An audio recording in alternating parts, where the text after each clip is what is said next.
23 тамыз күні Қазақстанда құрылтай депутаттарының сайлауы өтеді. Көпшілік үшін бұл кезекті саяси науқан ғана болуы мүмкін, бірақ шын мәнінде кез келген сайлау ең алдымен бюллетендер саны емес, қоғамдағы сенімнің деңгейін өлшейтін көрсеткіш.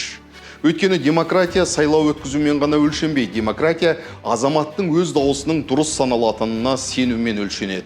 Ал дәл сол сенімді қалыптастыратын негізгі тетіктердің бірі тәуелсіз қоғамдық бақылау. Бақылаушы деген кім? Ол сайлау комиссиясының қарсыласы ма, әлде белгілі бір партияның өкілі ме? Жоқ, нағыз тәуелсіз бақылаушының басты міндеті заңның сақталуын бақылау. Ол ешкімнің жеңуіне немесе жеңілуіне емес, сайлау рәсімінің заң талаптарына сай өтуіне мүдделі азамат. Сондықтан әлемдегі дамыған демократиялық мемлекеттердің бәрінде бақылаушылар институты азаматтық қоғамның ажырамас бөлігіне айналған.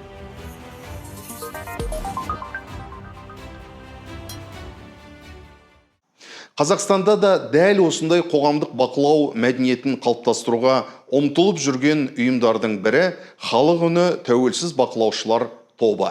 Жақында Алматыда баспасөз мәслихатын өткізген ұйым өкілдері алдағы құрылтай сайлауына байланысты өз ұстанымдарын жариялады. Олардың айтуынша негізгі мақсаттары сайлаудың заңға сәйкес ашық әрі әділ өтуіне қоғамдық бақылау жасау. Бүгінде ұйым ел бойынша дауыс беру күні жұмыс істейтін тәуелсіз бақылаушыларды іріктеп арнайы оқыту жұмыстарын бастап кеткен.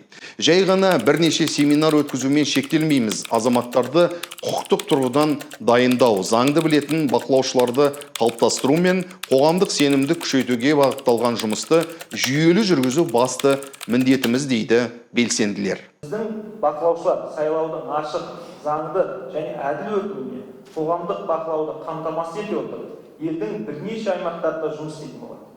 Команда толығымен дайын, бұл жұмысқа әзір тұр. Біз нағыз адал әрі ашық сайлау ғана қоғамдық бірлікті нығайтып, азаматтардың мемлекеттік институттарға деген сенімін қалпына келтіреді деп сенеміз.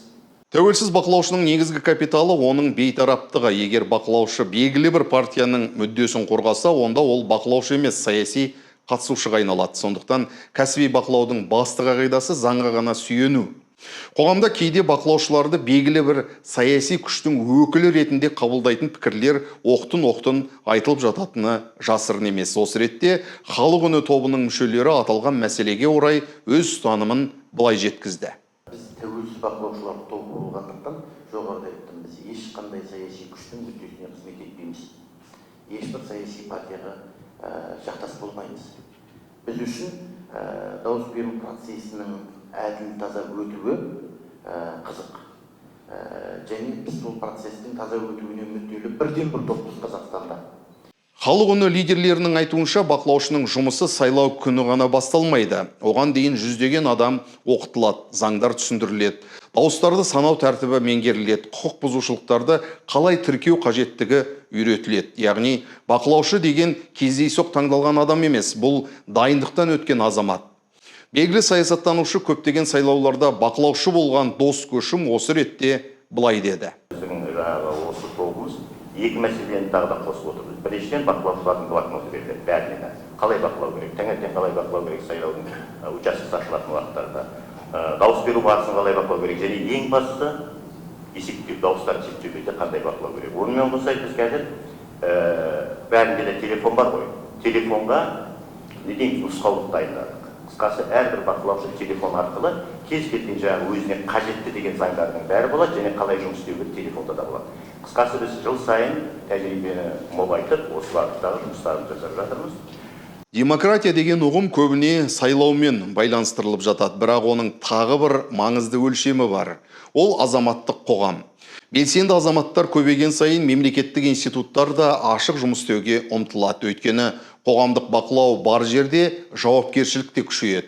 Сол себепті тәуелсіз бақылаушыларды сайлау комиссияларының қарсыласы ретінде емес, заңның сақталуына мүдделі қоғамдық серіктес ретінде қабылдау маңызды.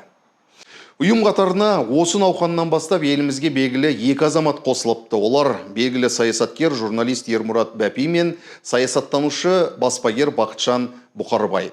Ермұрат Бәпидің айтуынша, тәуелсіз бақылаудың мәні тек сайлау нәтижесіне ықпал етумен өлшенбеуі керек.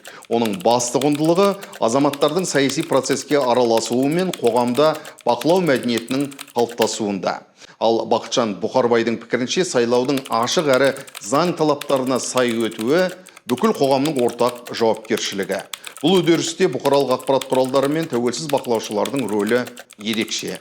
Сондай-ақ жастардың сайлау процесіне қатысуы олардың саяси сауатын арттырып, азаматтық белсенділігін қалыптастыруға маңызды мүмкіндік береді дейді Бұқарбай. Халық үні ұйымы бұған дейінде жалпыұлттық саяси науқандар кезінде қоғамдық бақылау жұмыстарын жүргізіп, әр өңірде байқаушыларды даярлағанын айтады. Бұл жолда сол тәжірибені жалғастыруға ниетті. Баспасөз мәслихатында ұйым бақ арқылы арнайы үндеу жариялап, барлық саяси партияларды әділ әрі адал бәсекелестікке шақырды. Біріншіден, сайлау барлық саяси партияларды әділ және адал бәсекелестікке шақырамыз. Халық үні бақылаушылар тобы. Сайлау процесі барлық қатысушыларды заң алдында тең, саяси бәсекелестікте құқықтық алаңда өтуі керек. Екіншіден, тәуелсіз бақылаушының басты міндеті жай ғана қатысу емес, заңның сақталуын бақылау. Заң бұзушылықтарды тіркеу. Әрбір азамат дауыс беру пункттеріне дауысын беріп кететін болса, біздің бақылаушыларымыз таңнан кешке дейін процесті бақылап, өз үлесін қосу. Үшіншіден, сайлау комиссиялар тарапынан тәуелсіз бақылаушыларға қатысты қысымға жол берілмейді. Бұл әділ сайлау қағидаттарын тікелей бұзу болып саналады. Бақылаушыларға еркін және кедергісіз жұмыс істеу үшін барлық жағдайлар жасалуы тиіс. Онсыз процестің ашықтығы туралы сөз қозғауға мүмкін емес. Төртіншіден, барлық сайлаушыларға мынаны айтқымыз келеді. Өз құқықтарыңызды біліңіздер. Оларды бұзуға жол бермеңіздер. Егер сіздер заң бұзушылықтардың куәсі болсаңыздар, шет қалмай оларды заңды түрде тіркетіп, уәкілетті органдар мен тәуелсіз бақылаушыларға хабарласыңыздар. 23 тамыздағы сайлау қалай өтетінін сол күні көреміз, бірақ бүгіннен ақ бір нәрсе анық. Қазақстанда сайлау туралы ғана емес, сайлау мәдениеті туралы да әңгіме көбейіп келеді. Ал сайлау мәдениеті дегеніміз заңға құрмет. Азаматтың жауапкершілігі, бақылаудың ашықтығы және қоғамның өз таңдауына деген сенімі. Демократия бір күнде қалыптаспайды. Ол әрбір белсенді азаматтың әрекетімен, әрбір әділ сайлаумен, әрбір заңның сақталуымен нығаяды. Тәуелсіз бақылаушылар институтының миссиясы да дәл осы сенімді қалыптастыруға үлес қосу. Өйткені мемлекетке сенімнің бастауы әділ саяси процесс, ал әділ процестің кепілі ашық бақылау. Ендеше халық үні мен өзге де бақылаушылар топтарының алдағы құрылтай сайлауында қалай қызмет ететінін біз де бақылайтын боламыз. Азаматтық қоғамның дамуы үшін тәуелсіз бақылаушылар институты қандай үлес қосатынын уақыт көрсетеді деп ойлаймын.